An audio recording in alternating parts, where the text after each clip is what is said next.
guys. Welcome, Deborah King Live. Delighted to have you. Let's start singing.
Just going to have so much fun today. Wait till you see what we've got in store for you. But remember, you can call and talk to me on my red phone today, and there's always lots of callers, so you want to get in line now. It's 188-DEB-SHOW, or if you're international, go to deborahking.com/DEB-SHOW. Would be really pleased to work with you on whatever the issue seems to be. And you can click the share button here on Facebook. And have your friends and family come to the party today. So, I want to just take a moment, just first all to close our eyes, right? And let's really think about that. There are 100 million people that are homeless right now, that have been displaced. A lot of them in the Ukraine, and then a lot of them in Asia due to global warming. There's so many people that have no roof over their head tonight. They have nothing except, as they left their homeland, just the clothes on their back. And look how fortunate we are. It's just sad when you think about all these. It's 1 million people, okay? So let's just send our thoughts and prayers that way for all of them. All right. I want to introduce the band. We got something special going on here today. We got our guy Jack here, our music director, who I understand, I was reading your bio the other day, you also play something called the dulcimer. Tell me what that is. It's the hammer dulcimer. It's kind of like a harp that's laid flat. Got these little hammers and go to town with that. Cool. Well, we got to drag that thing over here and get you going on it. And now we have a guest artist. We have Andy Street with us, who most recently was on American Idol. Go, Andy. And you guys all know Dahlia. Dahlia is going to do a piece I love today for you, a solo. And down below there's Lee on violin, and you play the guitar too, Lee. And then our guy David next to him on the sax. Go, David. And then over here we have Natalie, who has also got we got a lot of soloists today. Natalie's got a solo, and look what she's wearing today. She's got her bass. So I'm pretty excited to see you do that. Doesn't that thing weigh a lot? It does weigh a lot. Yeah. Shoot. Yeah, and then James, of course, James is back this week. Go, James. Speaking of soloists, wait till you hear his. It's pretty incredible. All right, let's go right into our next song, huh?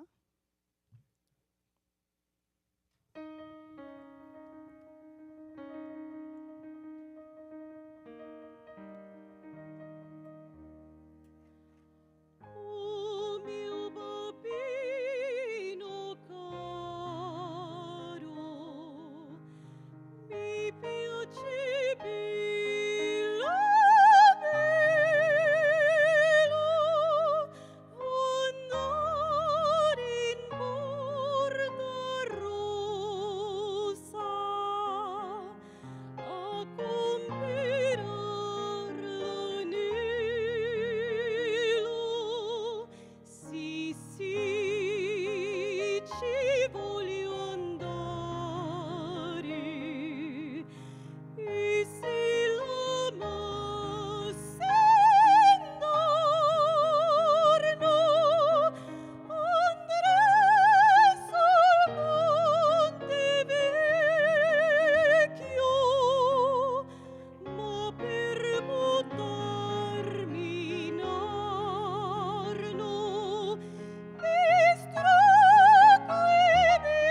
Wow, what a treat. I hope you guys are as excited by hearing that as I am.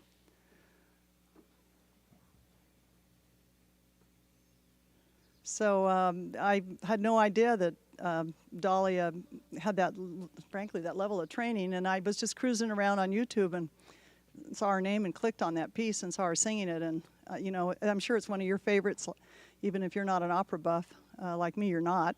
I'm sure you know that piece. So what a treat, huh? All right, today I'm going to talk about the divine feminine and how we can, you know, fire up our own. So let's get started on that.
All right, we're all set to get started here, you guys. So, you know, I'm delighted you could join me here in the garden today and talk about your divine feminine. And again, that's whether you're a man or a woman. We all have, hopefully half of us is, you know, incorporates that femininity. It's for the well-being of humanity and the planet, right? So, you know how I love a little bit of history. I want to take you back to early American history, where you may have heard that Abigail Adams wrote a letter to her husband, John, and John had finally managed to wrangle a difficult Congress, not an easy Congress, a Declaration of Independence from Britain. If you think about it, that's how it was, right? So part of what she wrote in this letter was, she said, in the new code of law, which I know will be necessary for you to make, I want you to remember the ladies and be more generous and favorable to them than your ancestors. She said, don't put such unlimited power into the hands of our husbands. Remember, men would be tyrants if they could. And take particular care and attention, because if it's not paid to ladies, they're going to foment a rebellion. And it was a pretty forceful letter. But it must have fallen on deaf ears. So, you know, I mean, let's face it, there's been no major ladies' rebellion. There really has not. I want to think about this for a minute. So, you know, as a result of that, yesterday's women lived in the shadows, right? And sadly, today's women still aren't really walking in the light. They're kind of, there's really no way to skirt around that fact, no pun intended. So a key reason that our women are still not equal is mass media and cultural history. And, you know, it's always been fairly white defined and male dominated, that's who should be respected, listened to, and be in charge. It's only recently there's been any backlash of any kind of the male whitewashing of history itself. So in school history books in the U.S., women, people of color, American Indians, non-European immigrants, they're all back in the back seat or the very back of the plane, right? That's why when you think about John Adams, you don't think about Abigail. When you think about Charles Lindbergh, you don't spend as much time thinking about Amelia Earhart, probably. And when it comes to the Kennedys, John, Robert, and Edward, you don't hear about their wives or their sisters or nieces or, you know, of women who may have very well dedicated their lives to public service. And even when you think about the Reverend Martin Luther King, you don't hear about his mother, Althea. You know, she was also assassinated. She was a major influence and contributor to the movement at the time, but you hardly know her name. In fact, if I think about it, among the few times when women's activities have been mentioned in history, they're always being accused at that time of behaving in an unwomanly manner. As a witch, which by the way is popular right now to call, I can name several political females that are called witches. They're called witches, or it's said they're possessed by the devil, or they're prostitutes, or contrarian, or just crazy, right? The homemakers, those women, those children raisers, and life partners of these men, they're not heard about. They're unheralded, right? They're undocumented. They are forgotten.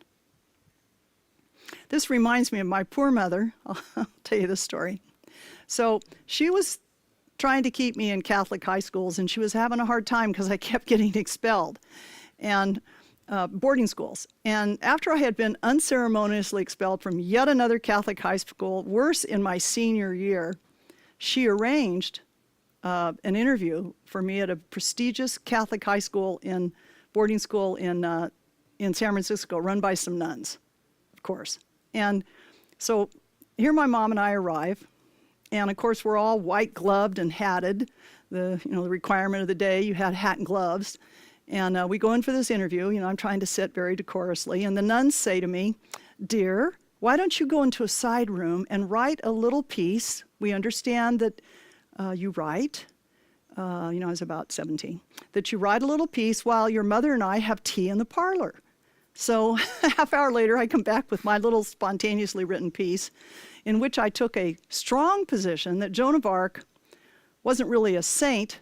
I thought she was a transgender war hero. I probably didn't use that word. I don't know what the polite word for that was at the time. And my mother and I were quickly escorted off the property. The next interview was at a decidedly not Catholic high school for young ladies of refinement.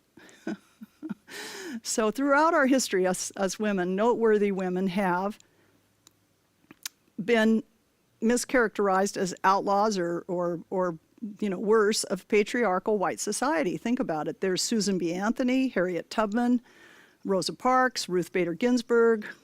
I could keep going. Jane Fonda.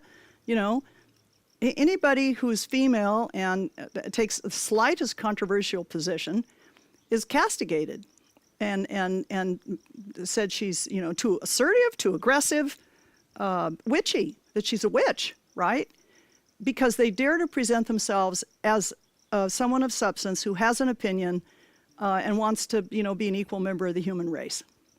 Reminds me of what, the singer-songwriter Carly Simon said. She said, "A really strong woman accepts the war she went through and is proud and ennobled by her scars."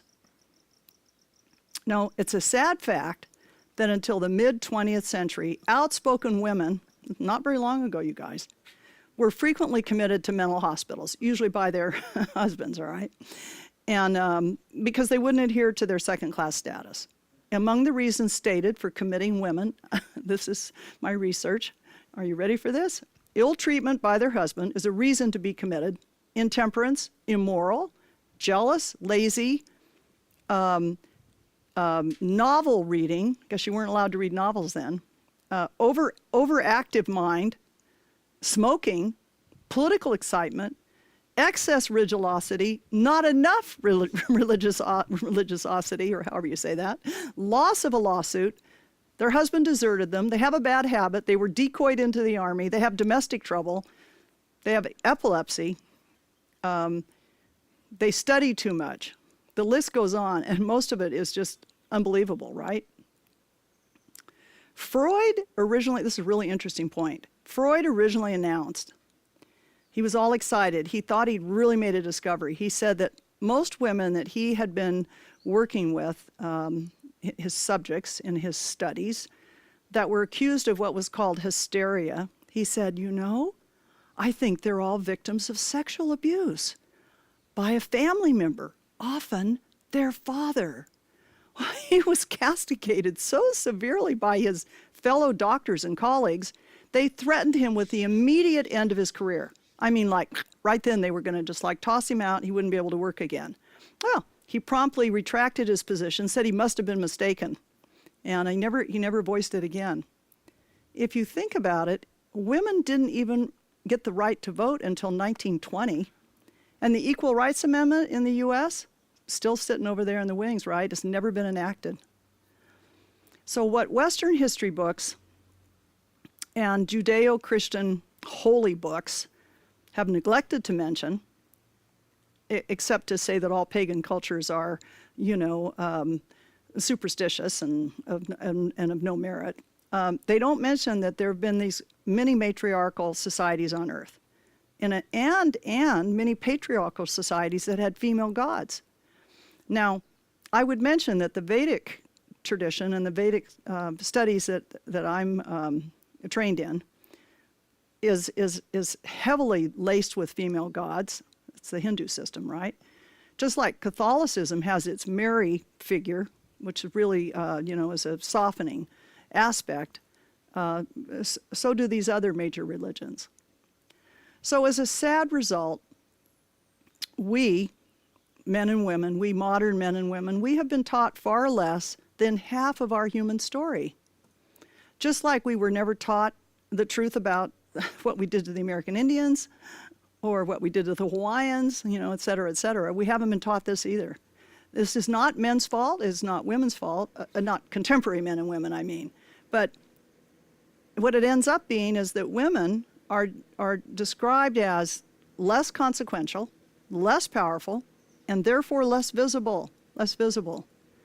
We know this isn't true, and that's why movies always are ahead of things. Thank God for movies. They have corrected this a lot. Movies have brave, valiant, powerful women. Superhero movies like Mulan and Wonder Woman, and we love these things, right? We love an author like Maya Angelou. She wrote that poem, And I Still Rise. Then there's researchers and scientists that we admire, like Jane Goodall and Marie Curie, Katherine Johnson. We want to high-five them, right? They were notorious in their time and made courageous contributions. Marge Piercy wrote, "A strong woman is a woman determined to do something other people are determined shall not be done." So good for her, right? So this is really a good time to revisit the divine feminine and the divine masculine. I'm going to talk about both of them. There are two energies that exist in every single person, and you want them in balance. You want to have a culture when everyone's balanced that way so that all of us can thrive.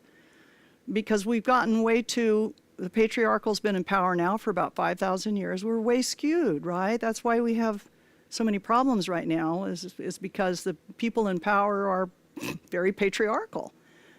We need an antidote to this toxic masculinity. And again, we're not talking about the men you and I know.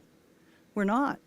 This is marginalized and minimize the contribution of half the planet across time. All right, you can see I get pretty excited about this topic. Let's take a break, sing a song. We'll come back and I'll give you some great ideas on how to balance your masculine and your feminine. Okay.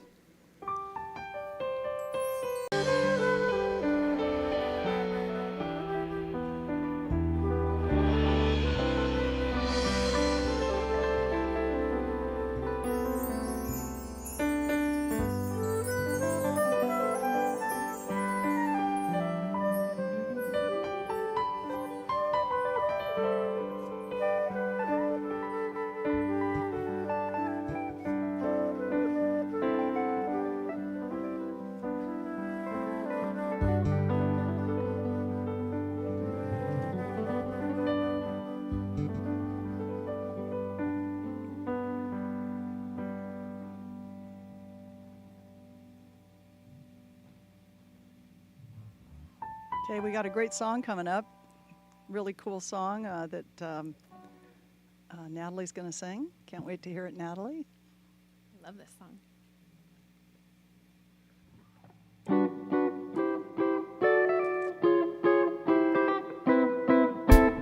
By the sea, by the sea, by the beautiful sea, you and me, oh how happy we'll be.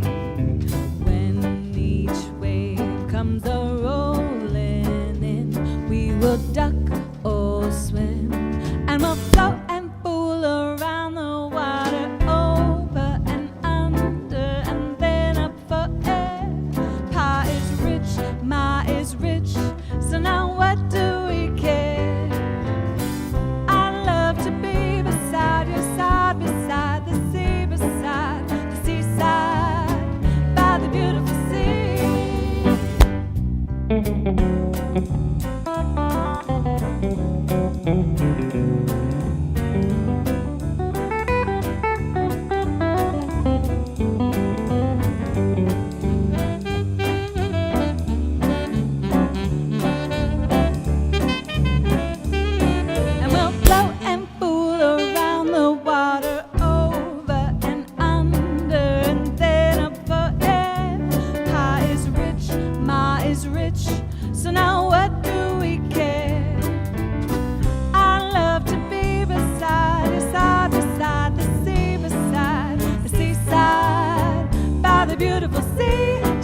Very cool, and I love the way your hair matches your vase. Very cool. All right, let's go back and talk some more about the Divine Feminine.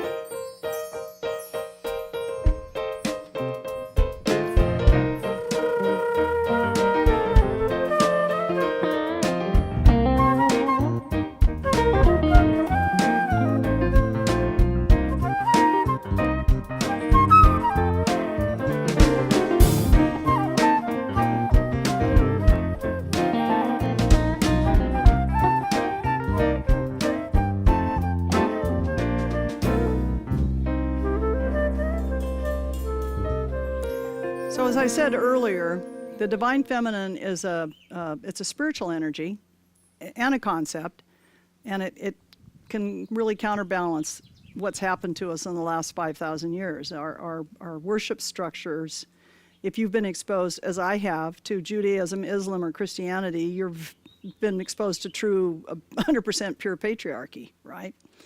So the Divine Feminine, again, goes beyond a belief system. It can be embraced by anybody who wants to coexist in peace with other people.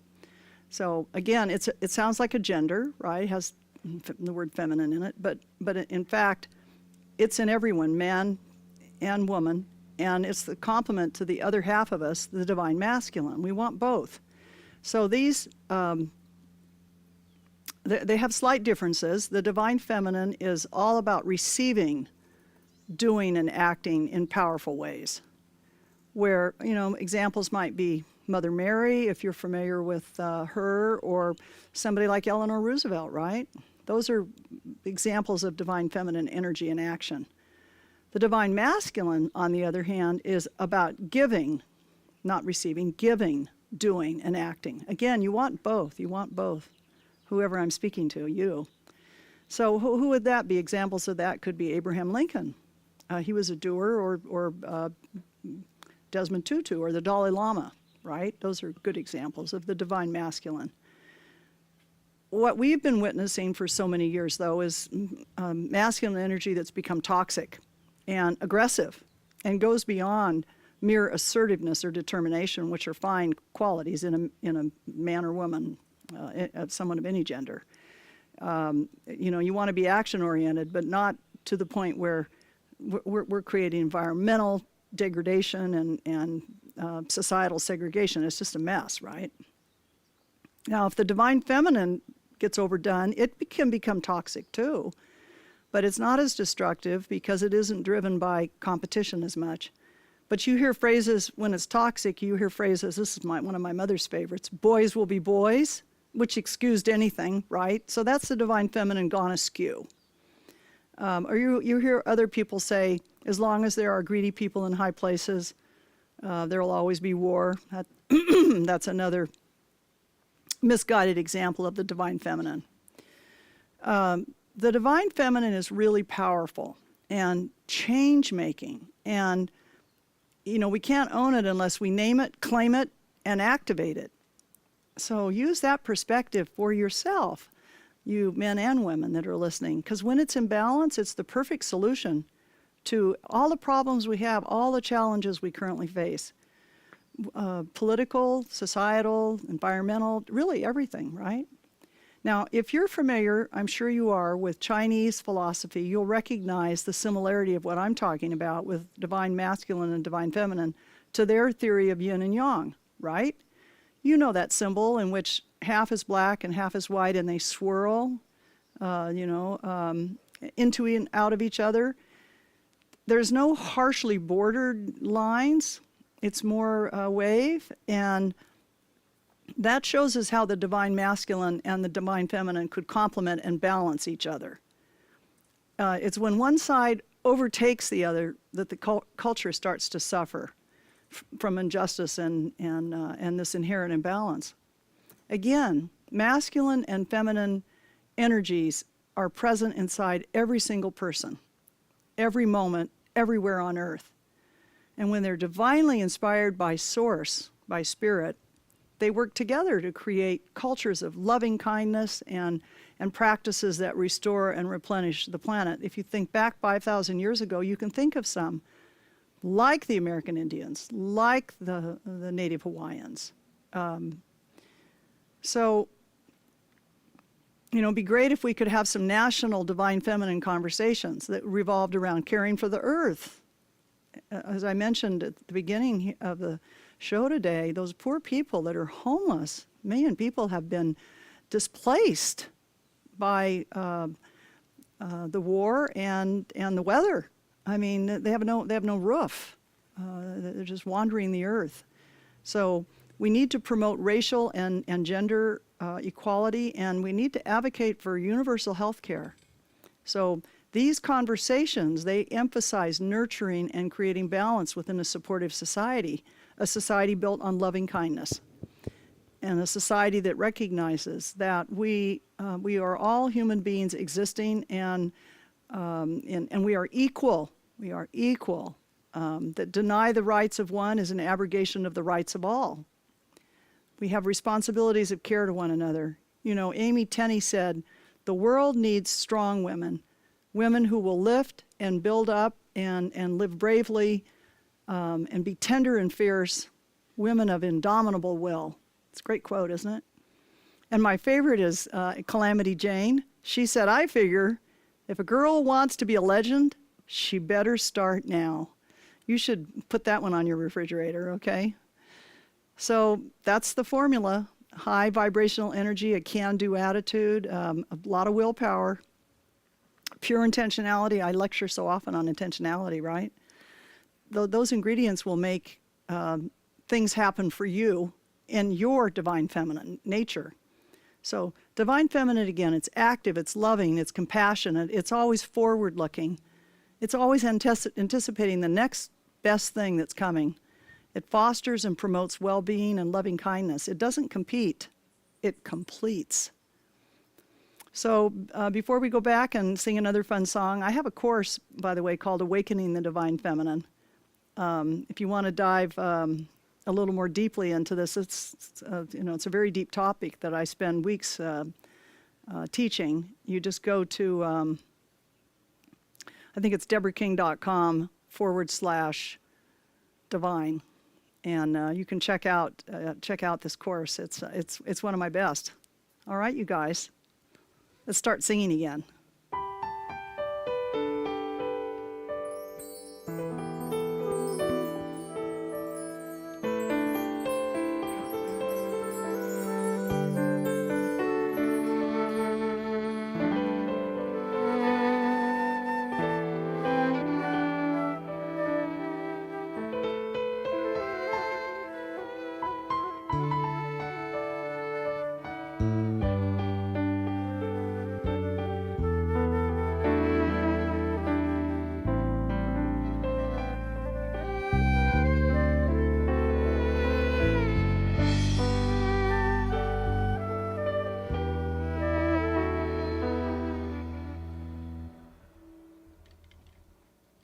Hope you guys are just as thrilled with this band as I am. Aren't they amazing? It's such a treat. This is definitely the whole high point of my existence, of my week. And have I got a treat for you right now? We've got James doing a solo. Go, James.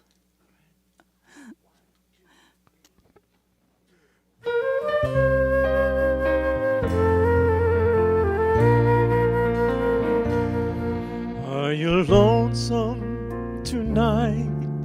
Do you miss me tonight? Are you sorry we've drifted apart?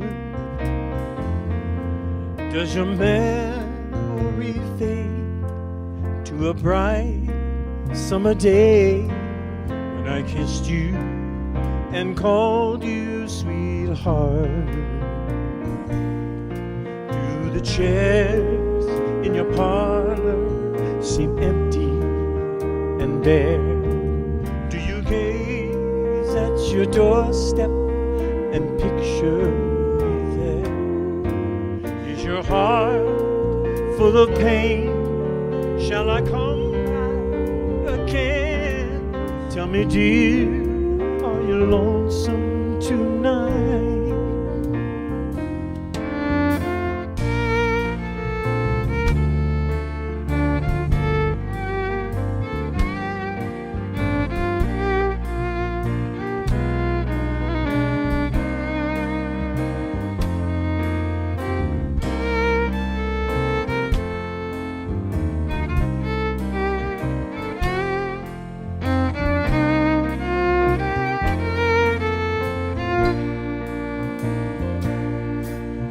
the chairs in your parlor seem empty and bare?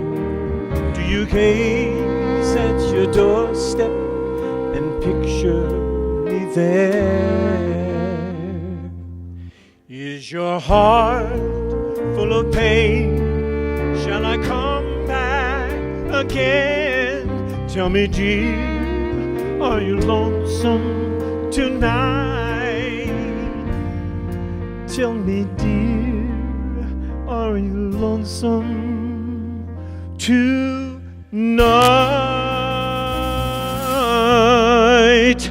Tonight.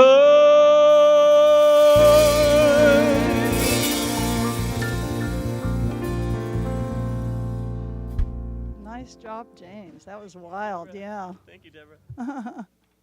I bet you guys were singing along. I know you were. Okay, time to take calls on the red phone. See you there.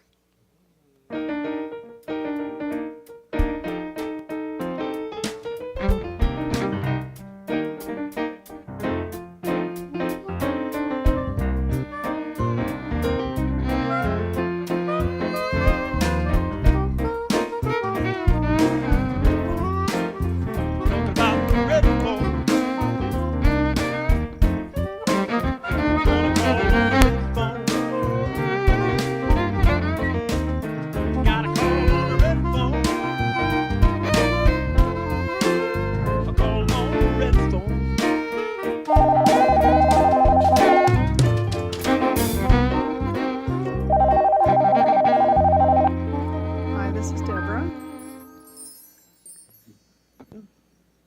Hello? Hi, this is Deborah. Hi. Hi. Who's? Hi, Deborah. My name is Kendra. Hi, Kendra. Are you in the U.S. or elsewhere? I am. I live in Upper Manhattan. Okay, how can I help you? I was calling because I've been dealing with an autoimmune disorder called Hashimoto's for the past 10 years. Uh-huh. With flare-ups and also struggling with regulating my mood and energy levels and hoping you could provide some insight into my physical and spiritual healing. Are you on a thyroid medication or what? Hello? Are you on some form of medication? Not sure Kendra can hear me right now. Have I lost Kendra? Hello? Can you hear me now, Kendra? I think maybe I've lost Kendra. I don't know what happened. Maybe Kendra could call back. I can't hear anything. Yeah, try to have her call back, you guys. I'm not hearing Kendra. You might have her call back.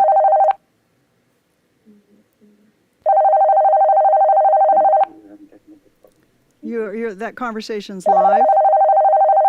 Okay, here we go again. Hi, this is Deborah. We still have time because she hadn't switched over. I think I'm hearing the switchboard right now, Brian. I'm not hearing Maybe Kendra. She was, I can maybe hear. she was I doing can hear the pre-screen. switchboard conversation. Back on there. Yeah. Maybe she'll pop back. How about we try a different caller? Should I hang up? Okay. We'll try again. I think Mercury's retrograde. Can anybody confirm that? Yes. No, I'm not kidding. So I'll tell you more in a second. We'll try again here. 1, 2, 3. Hi, this is Deborah.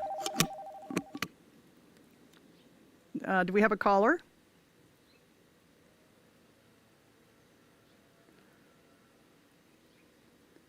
No. So I don't hear a caller.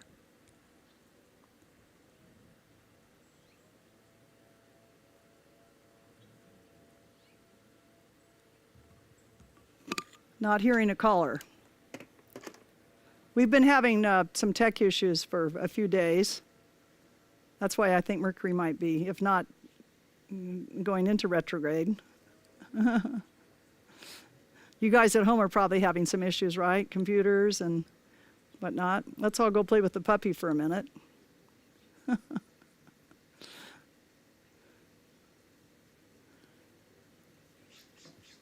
discovered that my puppy has chewed all the legs of every chair in the house and can now leap over the little barrier that was formerly keeping her out of the living room and off the rugs.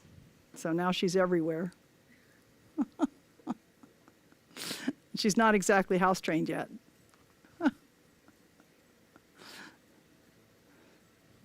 Are we going to try another caller? Or are we going to sing another song? Brian? We'll try another caller. Okay. Hi, this is Deborah. Not hearing the caller yet. Hello? Hi. Hi, who am I speaking to? I don't think the caller can hear me, Brian.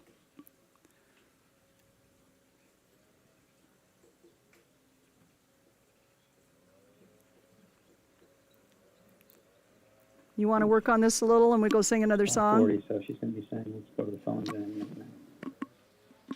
now. Sorry, I can't see that. Okay. Why don't we go sing another song and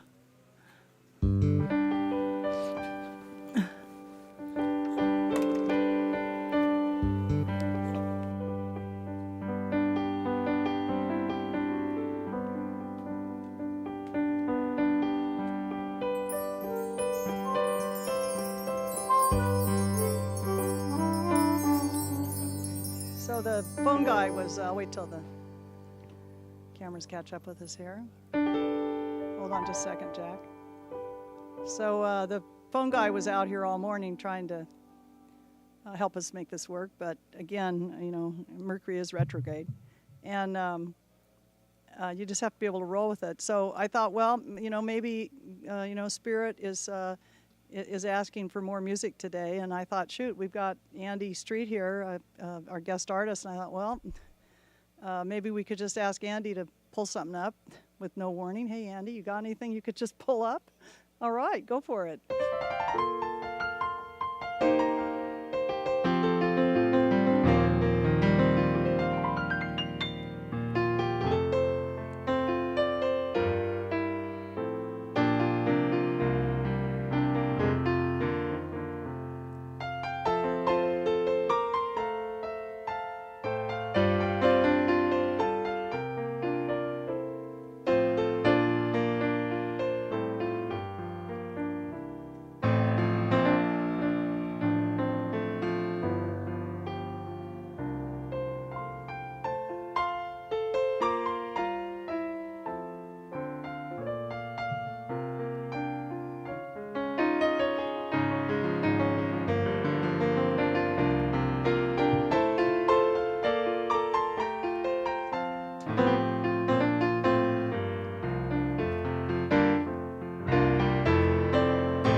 Nice, yeah. Give them a big hand. No warning. My students know I have a really bad habit of doing that, about calling on people and saying, hey, why don't you hop up and lecture or sing or, you know, whatever. I'll tell you guys a joke. So when I first heard about Andy, I called him and I said, so I hear you could possibly accompany this classical piece. Where'd you study? And he said, Cambridge. I said, music. I said, where'd you study music? He goes, Cambridge. I said, oh, so did I. Did we go to the same school? And he goes, well, I went to Cambridge at Oxford. I was like, oh, I didn't. I should have guessed. He's got a British accent, right? Which flew right over my head. So very nice to have you. And I'm sure with more warning, he and Jack could do dueling pianos for you guys next time. All right. What do you call it? Cooperating. Oh, cooperating. That's the new term, huh? All right. Let's go to our next song. Battle hymn. Battle hymn. Come on, you guys, sing along with us. Right? This is a fun one. 1, 2, 3.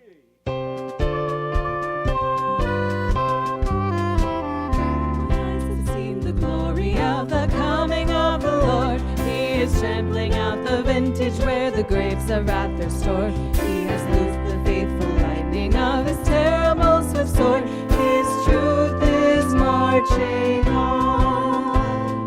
Glory, glory, hallelujah. Glory, glory, hallelujah. Glory, glory, hallelujah. His truth is marching on.